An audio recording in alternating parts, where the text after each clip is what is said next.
Hey, how's it going, everybody? It's Nicholas Davenport from Mind Body One, and welcome back to Mindset Monday. Now, I want to talk about what happens in Vegas stays in Vegas.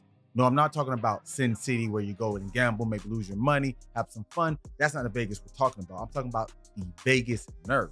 Now, if you're not familiar with this is basically how you can actually slow down your heart rate, calm yourself down. Because if you heard of fight or flight, this is what gets us ready for action when we're stressed out.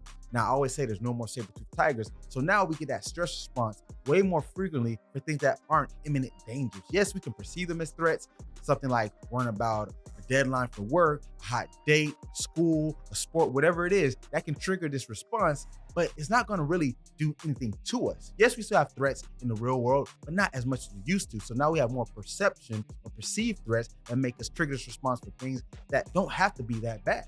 So, you know how people always say, just breathe to relax or calm down? Well, this is true because that's what the vagus nerve does. It sends the signal from the brain through the heart based off how you're breathing, the expanding of the diaphragm, and it's going to tell the heart to slow down because when you think about fight or flight, what's happening? Heart rate increases, breathing increases, your blood vessels constrict. Everything gets you ready to do something, either action, to get away, or take care of it.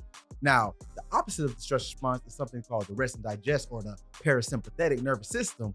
Now, this gets us back down. Now, the logic is your brain says, wait, if he or she's breathing calmly, more stationary, not moving, they're probably not in a fight or flight situation. And this is why your body has to respond because it's thinking that they can't be in that fight or flight mode if they're calmed down. You can practice this by doing different types of breathing drills. One of the most common is box breathing when you have about a 4 count in, a 4 count hold, and a 4 count out, exhaling.